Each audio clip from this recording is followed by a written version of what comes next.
Rumbos Sostenibles, un podcast sobre alternativas de desarrollo en pesca y acuicultura. Una producción de Oanes en colaboración con Frecuencia UCI. Hola a todos, mi nombre es Mariela Miranda y les doy la bienvenida a este nuevo episodio de Rumbos Sostenibles aquí por Frecuencia UCIL. Hoy vamos a conversar sobre cómo la tecnología satelital puede ser una herramienta para lograr el desarrollo sostenible. Esto en base al uso de sistemas satelitales para la sostenibilidad. Para ello, hoy conoceremos más sobre la experiencia de CLS Perú. CLS es una empresa francesa que tiene presencia a nivel mundial, de hecho es una filial de la Agencia Espacial Francesa y tiene presencia en nuestro país hace ya casi 30 años y durante todo ese tiempo pues han venido trabajando en soluciones para el sector pesquero y actualmente se encuentran dando servicios que son vitales para cumplir con los retos de las prácticas sostenibles en diferentes pesquerías en nuestro país. Para aprender más sobre esto nos acompaña María José Boluarte.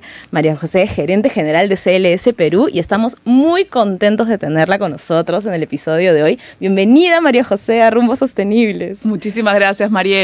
Gracias por invitarme a Rumbos Sostenibles. Felicitaciones realmente a ti, a Oanes, por este podcast, por este esfuerzo importantísimo que están haciendo por difundir diferentes aspectos del sector. Y desde CLS no podemos estar más alineados con el nombre de este podcast, Rumbos Sostenibles, ya que eso es uno de los pilares en los que nosotros trabajamos muchísimo. Efectivamente, vamos ya más de 25 años, casi nos vamos por 30, trabajando desde la mano con el sector pesquero extractivo. Y en estos años hemos podido ver con gusto cómo el sector pesquero, tanto el administrado como la autoridad, han venido avanzando en un camino rumbo a la sostenibilidad y a mejorar cada día más, ¿no? Con ello, nosotros hemos acompañado desde nuestro lado con herramientas que han podido dar camino a esta pesca sostenible y pues las soluciones siempre están a disposición de los administrados y de la autoridad, ¿no? De hecho, hemos estado en los episodios anteriores, hemos tenido la oportunidad de conversar sobre diferentes herramientas para la sostenibilidad y una de las cosas que no nos quedó pendiente, pero no pudimos detallar tanto, fue el tema del control. Pero no es solamente el control, sino son varias las cosas que puede hacer CLS.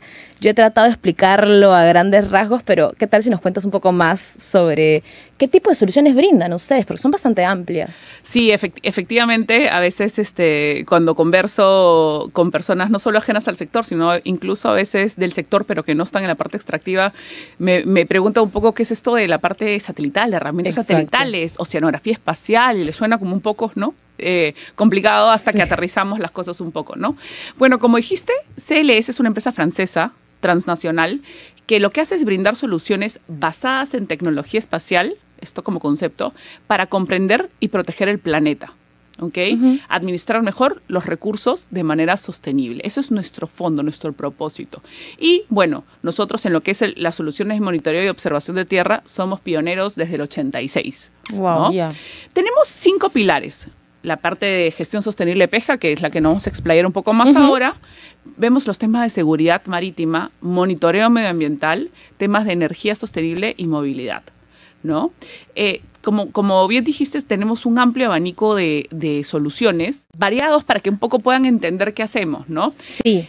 Desde la parte de recolección de data, por ejemplo, boyas o varios gliders, como es como un submarino, como un torpedo que va por debajo del agua, perfilando, bajando por la columna de agua y tomando diferentes tipos de datos, temperatura, oxígeno, etcétera, salinidad, una variedad de datos que ayudan a una mejor comprensión del mar, ya sea para efectos del niño, para efectos de cambio de masas de agua, ¿no? Y asociarlo luego a las pesquerías. Luego también, por ejemplo, para graficar hemos hecho seguimiento de animales también acá, ¿no? Hemos seguido, por ejemplo, delfines rosados en la selva, hemos hecho algunos seguimientos de tortugas acá también, y también con la Universidad Científica del Sur hubo un proyecto muy interesante de albatros, ¿no? Realmente a veces no estamos todo el día hablando de estos temas y es difícil comprenderlos, pero sin embargo sí son temas, y ahorita vamos a hablar un poco más de eso, que son parte de la coyuntura, por ejemplo, del sector, y que es muy normal que como ciudadanos podamos cruzarnos con ellos, por ejemplo, en las noticias, ¿no? Exactamente. De hecho, entre estas soluciones de seguimiento y evaluación diferentes que ustedes tienen, habíamos hablado de que está el tema pesquero. Y respecto al tema pesquero, ustedes ingresan a dar soluciones a problemáticas sectoriales, si no me equivoco, en los años 90, más o menos. ¿Cuál era exactamente la problemática y qué es lo que se buscaba solucionar a partir de las tecnologías satelitales en esas épocas? Bueno, como sabes tú, nosotros pues tenemos una pesquería muy importante, la pesquería monoespecífica más grande del mundo, y con eso hay una gran responsabilidad de poder protegerla, ¿no? Que es la de la anchoveta. Que es la de la anchoveta, efectivamente. En los años 70, 80, las capturas eran muy, muy altas, no había mayor control, y esto pues generó que haya, digamos, en un momento una necesidad de empezar a tomar acción, ¿no? Se empezaron hacia los 90s, ¿no? Se empieza a tener mayor conciencia de la problemática que había, ¿no? Y se fija una cuota global. Se cierran los nuevos permisos de pesca, ¿no? O sea, ya no hay ingreso a esta pesquería con nuevos permisos de pesca, ¿no? Y es ahí donde se empieza a poner el foco, ¿ok? Se empieza a poner el foco en ver a la flota que ya estaba regulada, cómo poder ver el esfuerzo de pesca, dónde se pescaba, y poder controlar que se cumplan las normativas que poco a poco se iban dando, ¿no? Esto es hacia finales de los 90s, ¿ok?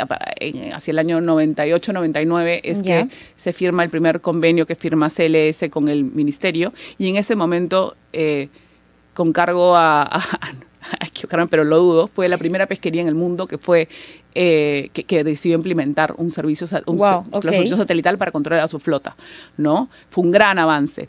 Y esto basado en una experiencia que se dio a inicios de los 90, donde había una flota internacional dentro de aguas nacionales que empezó a tener este equipamiento a bordo para poder transmitir posición. Fue el inicio para luego montar una regulación hacia finales de los 90 con nuestra propia flota nacional, ¿no? Desde ahí, bueno, hemos venido avanzando muchísimo, pero fue esta conciencia que se empezó a generar en el país de proteger un recurso que es nuestro, ¿no? Y que en ese momento, pues claro, era algo casi increíble pensar que podíamos seguir de manera satelital a los barcos, ¿no? Y nosotros ya en ese momento, al ser una empresa de colección de data, habíamos usado esto para otras cosas, y al recibir este reto, ¿no? Porque era un reto también medioambiental de protección del ambiente, decidimos incursionar en el tema de la pesca, y de ahí lo hemos venido desarrollando con mucha fuerza, ¿no? Y actualmente esto se ha transformado en una obligación en la que para ciertas pesquerías, las embarcaciones formales deben recurrir a alguna empresa como CLS de control satelital para poder tener un equipo que permita cumplir con, como tú dices, la normativa actual de ciertas pesquerías. Y de hecho, uno de los sistemas que seguramente quienes siguen un poco estos temas en las noticias deben haber escuchado es el CICESAT, que es un servicio de mucha tecnología en donde se mandan durante temporadas de pesca a unas pantallas gigantes en el Ministerio de la Producción la localización de un montón de embarcaciones, pero tú lo puedes explicar mejor que yo, María José. No, lo has dicho bastante bien. El CICESAT es un sistema de seguimiento satelital de embarcaciones pesqueras, ¿no? Es el sistema que utiliza el Ministerio de la Producción, ¿no? Y tiene como objetivo monitorear y controlar las actividades de las embarcaciones pesqueras, asegurándonos que operen dentro de las áreas permitidas y cumplan con la regulación que le corresponde a determinado barco que pesca determinada especie, ¿no? Con esto nos permite rastrear la ubicación en tiempo real de las embarcaciones, ¿no? Que nos ayuda a gestionar el recurso marino de manera sostenible y prevenir una pesca ilegal. Pero no solo nos da la ubicación, sino también nos da el rumbo del barco y la velocidad. Y al conocer la pesquería, tú sabes a qué velocidad el barco hace una cala y puedes saber dónde está calando, ¿no? Entonces, con esto, esta información llega del barco, ¿no? Lo emite de un equipo, es un dispositivo, ¿no? Que emite una emisión al satélite, el satélite lo manda al proveedor, el proveedor lo dispara de manera directa al Ministerio de la Producción y lo reciben casi en tiempo real, cada 10 minutos, ¿no? Eso. Y saben dónde está el barco, cada 10 minutos, sobre todo para la pesquería industrial que hay el día de hoy, ¿no? Entonces, saben dónde está el barco, si está pescando, no está pescando, y si está avanzando, hacia dónde se dirige, ¿no? Esto como principio base. Luego de esto, ha avanzado bastante, quizás en el transcurso de la conversación podemos dar un poco más de datos, pero de lo que era la posición hoy ha avanzado mucho a recibir también data en tiempo real de la pesca, de la propia pesca, ¿no? Esto es súper interesante, pues a veces creo que no somos conscientes de la interacción y la articulación que necesitamos para poder sacar adelante estrategias, por ejemplo, de control de aspectos sostenibles en sectores productivos, ¿no? Entonces, ahorita estamos hablando de que es el pescador o el dueño de embarcación responsable quien tiene que hacerse de un equipo para cumplir con la norma, y este equipo tiene que funcionar de manera adecuada dentro de un grupo de proveedores autorizados, que además tienen que tener un servicio excelente para poder ser el canal entre la embarcación y el Ministerio de la Producción, para que, por ejemplo, en el caso de Anchoveta, si no me equivoco, cada 10 minutos tenga el Ministerio de la Producción la ubicación de todas las embarcaciones y también saber a qué velocidad están yendo para saber si están pescando el límite o no. ¿Qué ejemplos podríamos dar? Como que ¿tienes algún ejemplo de repente un poco más claro como para que la gente que de repente ya está un poquito entendiendo más de qué estamos hablando termine de calzar la idea? Sí, y yo creo que podríamos hablar de la pesquería más avanzada que tenemos acá, o más regulada también, y con mayor tiempo de seguimiento satelital, que es la pesquería de la anchoveta, ¿no? Hoy el Ministerio ha hecho un trabajo muy interesante de dividir las pesquerías principales que están reguladas con el seguimiento satelital. Tenemos la tipo A, que es la industrial, que no solo abarca anchovetas, sino, por ejemplo, tenemos merluza, anguila, todo tipo de embarcación industrial, jurel, caballa. Tenemos la tipo B, que son anchoveta artesanal, y la tipo C, que son ciforpa y cooperativas, principalmente perico y pota, ¿no? Pero pesca artesanal. Pesca artesanal, correcto. Reguladas bajo el CIFORPA 2 y las cooperativas. Pero para coger un ejemplo, digamos, y poder abrir un poquito más la explicación, cojamos la pesquería de anchoveta, ¿no? Que es la tipo A. Los dispositivos se colocan en la embarcación, y el dispositivo o baliza, ¿no? Que le llamamos baliza, tiene una antena en la parte superior, y luego dentro de la cabina donde está el patrón también tiene una caja de conexión, ¿no? Entonces, donde se almacenan las posiciones, ¿no? Entonces, el barco lo que hace es transmitir posición, ya sea en puerto o en zona de pesca, ¿no? Pero, digamos, el barco tiene unas zonas donde sí puedes pescar y donde no puede pescar. A partir de la milla 5 hacia afuera, el barco puede pescar. ¿Ok? Entonces, a partir de la milla 5, se traza una línea que es igualita a la costa, se llama ISO para el litoral, y a partir de ahí el barco empieza unas transmisiones bastante frecuentes, que son cada 10 minutos, para que la autoridad sepa con detalle, muy, muy, muy detallado, el rumbo, la velocidad y la posición del barco, y determinar si es que ese barco está haciendo una pesca fuera de las 5 millas o dentro de las 5 millas, o si inició fuera de las 5 millas y la deriva lo jaló dentro. O sea, tiene suficiente información como para tomar decisiones en cuanto al control y vigilancia, ¿no? Pero también las zonas, tienes zonas de islas, tienes áreas marinas protegidas. Exacto. Y todo está muy bien fiscalizado, ¿no? Y determinado por geocercas. Geocercas son zonas que se delimitan y que el barco las tiene ingresadas para saber si se pesca o no dentro de esa zona, ¿no? Claro, y además esto también permite que el Ministerio de la Producción, si es que alguien mete la pata y no sigue las normas, pues tenga que asumir las consecuencias de la falta si es que corresponde, ¿no? Y eso también permite tener más herramientas para el ministerio. Quería sumar algo más ahí. Por ejemplo, en el caso de la pesca anchoveta, se ha avanzado aún más. ¿Por qué? Porque se han sumado lo que son bitácoras electrónicas. ¿Qué es esto? El barco cada vez que hace una cala o es que lanza la red, ¿no? Porque ha encontrado un cardumen de anchoveta, tiene que ingresar la información, pero no solo de la pesca principal, sino si es que encontró pesca incidental y en qué porcentaje, y si encontró tallas por debajo de la talla mínima, ¿no? Entonces, esto se ingresa y le llega en tiempo real al ministerio, y con eso el ministerio puede regular las zonas, realizar lo que se llaman vedas espaciotemporales, ¿ok? Y entonces, veda espaciotemporal es un espacio del mar donde no se puede pescar por un periodo de tiempo, ¿ok? Entonces, esto hace que se recupere ese espacio y que reduzca la incidencia juveniles ahí para luego volver a abrirla. Entonces a esto responde, por ejemplo, cuando vemos en las noticias que durante una temporada de pesca alguna especie se cierra una determinada zona o un determinado puerto. es también gracias a esta información satelital que se pueden tomar estas decisiones de seguridad frente a las especies. Efectivamente. O sea, ha sido un avance. A veces uno piensa que no, que uno espera el desembarque y recién con la información del desembarque comienzan a cerrar los puertos. Mucho antes era así. Ahora, claro, con los avances que ha tenido la parte regulatoria, ¿no? Y a la vez con las implementaciones de las balizas, ¿no? Se puede enviar en tiempo real mediante satélite. ¿Por qué pasa? Antes de tener esto, tenías que esperar a llegar a costa para tener conexión. Entonces, con esos equipos se trabaja de la mano los proveedores habilitados con el ministerio, ¿ok? Y lo que se hace es la bitácora que está en digamos, el dispositivo físico, ¿no?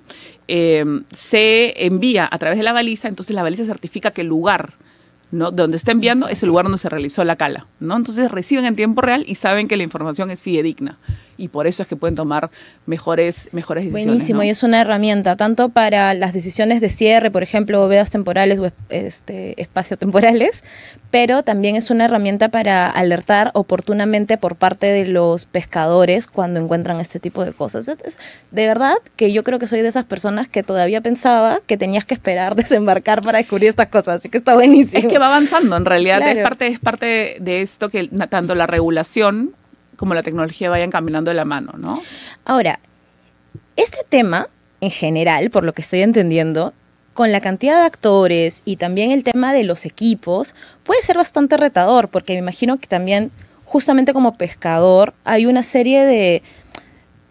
Tienes que adecuarte a una normativa, pero también tienes que a comprar un equipo, pagar un servicio con algún proveedor. Hay gente a la que simplemente no le gusta porque se da cuenta de la cantidad de información que saben y si por ahí no eres muy responsable, no vas a querer enviar toda esa información. Hay otros retos. ¿Cuáles dirías que son los principales retos que tenemos que superar para poder ampliar el uso de herramientas satelitales en el Perú a otras pesquerías? Al menos como lo ves por ahora. Sí, no, es bastante interesante la pregunta. Yo con esto regresaría al inicio de la regulación a finales de los 90, porque es algo que se ve con claridad. Cuando recién empezó la regulación del CISESAT para las embarcaciones industriales, no sabían bien de qué iba todo esto, ¿no? Entonces también hubo rechazo, también hubo, digamos... actos que no eran correctos para tapar la información, etcétera. Con el paso de los años, no solo no lo hacen porque los dispositivos también han incrementado en las capacidades que tienen en cuanto a alarmas, alertas, etcétera. No son dispositivos muy potentes, ¿no? Pero también el uso del administrado con la información le ha hecho ver que esta información es importante. Entonces, no, porque si bien el que está en la parte extractiva quiere extraer, también quiere que el negocio se extienda por los años. Claro. ¿No? También quiere que la fauna alrededor se mantenga. Entonces, hay unos pilares importantes que se han ido trabajando y que cada vez incluso muchas empresas tienen sus propios estándares por encima incluso muchas veces de la propia autoridad, ¿no? Lo cual es muy, muy interesante. Pero también pasa que la tecnología va avanzando y también la necesidad regular va avanzando, ¿no? Entonces, es normal que inicialmente exista una duda de ser visto, de qué van a hacer con esta información, ¿no? Y eso es un problema al día de hoy en algunos casos porque todavía la herramienta no es parte de su día a día, es algo que están aprendiendo, ¿no? Además, inicialmente lo ven como un costo extra al cual no le ven un retorno, ¿no? Pero que realmente con los trabajos hacia adelante que se van haciendo trabajando con ellos, ¿no? Van viendo que es una herramienta que también les genera valor a ellos, ¿no? Entonces, hay un rechazo inicial por parte de las pesquerías que se van regulando hacia adelante, pero que poco a poco se van dando cuenta que hacia ahí es donde tienen que ir, ¿no? ¿Y cuál es el gran reto además que hay hacia adelante? Es que hay muchísimas embarcaciones pequeñas que también tienen que ir hacia el camino de la formalización y de la regulación, porque el impacto de cada embarcación que sale es un impacto alto y la trazabilidad de esas embarcaciones es importante. La pesca empieza en el mar y es importantísimo poder tener el dato desde dónde se extraía el recurso que luego es vendido, ¿no? Y que además es una tendencia internacional. La vez pasada justo hablábamos de esto, ¿no? De cómo el tema de la trazabilidad a todo nivel de embarcación es básico porque los mercados lo están pidiendo. De hecho, conversábamos con María José la vez pasada de cómo hablamos de sostenibilidad, pero en realidad ya actualmente la sostenibilidad se entiende como el estándar mínimo al que deberíamos aspirar y ya hay tendencias que incluso van con aspectos más retadores que la misma sostenibilidad, pero en sectores como la pesquería todavía hay esfuerzos que tenemos que hacer para decir que realmente somos sostenibles y algunos de esos esfuerzos a veces es prestarnos a un nivel mayor de control con fines de asegurar la sostenibilidad de ciertas pesquerías, ¿no?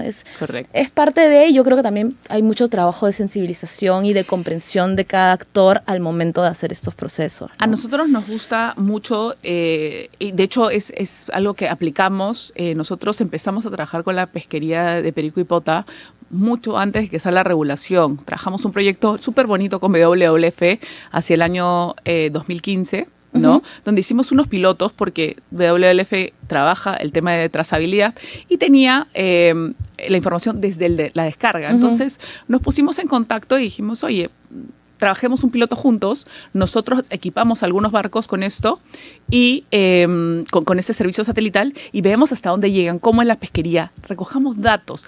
Sentémonos con los pescadores, con los armadores, con los que gestionan, para entender cuáles son sus necesidades, sus miedos, por qué quieren o no los equipos y cómo este equipo no solamente le va a servir para cuando lo regulen, sino o sea, cómo les va a servir a ellos más allá de entregarle una información al ministerio. Y es un trabajo muy bonito.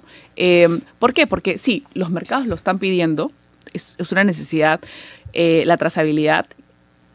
Ahora, digamos, hay una suerte de premio o enfoque hacia el que tiene trazabilidad, pero más adelante simplemente lo que va a hacer es que los que no lo tengan van a ir quedando a un costado y no van a poder mover su pesca porque van a necesitar tener la trazabilidad de la pesca, las RFMOs lo van a pedir, ¿no? Entonces, fue un trabajo muy bonito en los que logramos entender qué es lo que necesitaba el pescador o qué es lo que valoraba de esto, por ejemplo, la seguridad a bordo, ¿no? Exacto. O sea, que es parte de los beneficios y justo quería hablar de eso contigo para ir cerrando, porque hemos hablado del control satelital, pero dentro de los beneficios del uso de tecnologías satelitales y de paso como para también ir cerrando el episodio, hemos hablado del control, por supuesto, hemos hablado de la trazabilidad y el último punto sería la oportunidad de contar con una herramienta de seguridad a bordo que permita que nuestros pescadores a todo nivel puedan alertar sobre cómo se encuentran y si tuvieran una emergencia también pudieran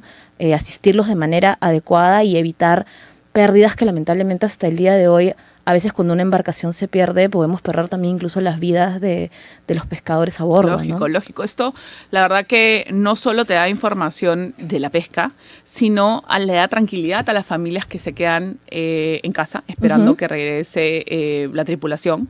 Saben dónde está el barco, más o menos en qué fecha va a regresar el familiar que salió de la mar, ¿no? Pero además, en caso de que el barco desaparezca, hay una última posición de transmisión de la baliza sobre la cual DICAPI puede trabajar la operación de rescate, ¿no? Claro. Y es una posición que se da en todo momento y de pronto si algo trágico pasa, pues hay una última posición, ¿no? Eso por el lado de la parte de seguridad que es importante, pero luego también hay muchos pescadores artesanales que son armadores artesanales, que tienen más de un barco o que gestionan más de un barco. Y a esos armadores les dan muchísima información para la gestión de su flota. ¿Por qué? Porque saben hasta dónde llegó el barco y esto se traduce en un consumo de combustible. Temas operativos también. Claro, consumo de combustible, ¿no? Saber cuánto se gastó, ¿no? Tener mayor control para ver que no haya habido algún tema distinto con el combustible que va a bordo, o por ejemplo que no hayan habido paradas en otros puertos, etcétera, ¿no? Entonces la gestión del propio armador también es mejor.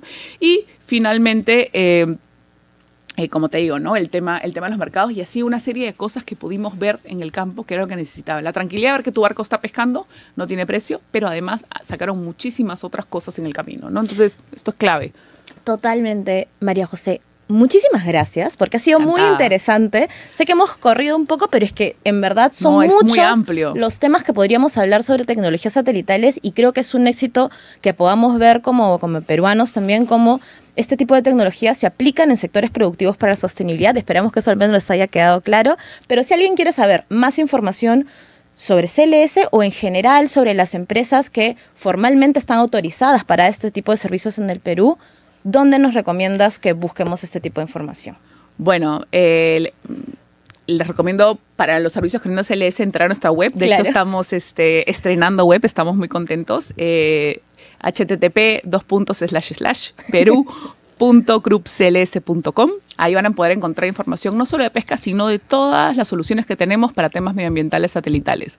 Pero sí tomo lo que dices tú. Los invito a visitar la página web del Ministerio de Producción, ¿ok? Donde está la relación de proveedores certificados, porque nos ha pasado que nos encontramos con armadores que han adquirido en el camino equipos que cuando los han querido llevar para transmitir al ministerio, no está certificado el proveedor. El proveedor tiene una serie de exigencias técnicas muy altas para poder ser proveedor y para poder dar la información correcta al ministerio, transparente y con seguridad.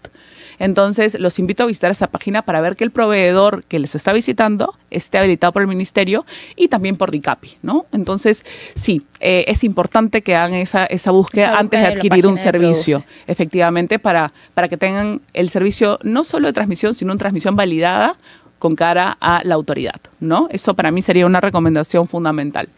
Buenísimo. María José, muchísimas gracias por haber venido a Mariela, Rumbos muchas Sostenibles. gracias Estamos muy contentos, estamos persiguiendo a María José desde la primera temporada, así que estamos felices de que estés yo aquí. Feliz de estar acá. Feliz de estar acá y cuando quieran, Oanes, Rumbo Sostenible, yo encantadísima de seguir sumando. Gracias por el tiempo y poder contar un poco qué es lo que hay, ¿no? Y sobre todo en estos momentos que hay recertificaciones en el ministerio y etcétera, que es importante estar al tanto, ¿no? Por supuesto que sí, y además porque como ciudadanos también estos temas son súper interesantes. Gracias, María José, por acompañarnos. Y a todos ustedes por acompañarnos en el episodio de hoy, también muchísimas gracias. No se olviden de seguirnos en nuestras redes sociales. En todas nos encuentran como OANES, con doble N, _ORG, y ahí van a encontrar la información tanto de este programa como otros proyectos que hacemos en esta organización. Y por supuesto, no se olviden de estar atentos a las redes de Frecuencia USIL, donde tenemos un montón de programas muy interesantes preparados por la universidad para todos ustedes. Esto fue Rumbos Sostenibles, donde semana a semana aprendemos sobre alternativas de desarrollo en pesca y acuicultura. Nos vemos en el siguiente episodio. Chao, chao.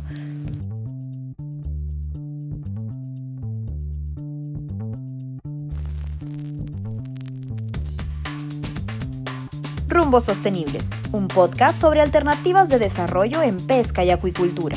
Bueno, estamos acá desde Tarapoto y gracias por el interés de conocer más y poner en valor y poner en difusión a la Amazonía peruana y los proyectos que desarrollamos aquí en San Martín. Tu amigo no es el que te regala un pescado, sino el que te enseña a criarlo y pescarlo con responsabilidad. OANES.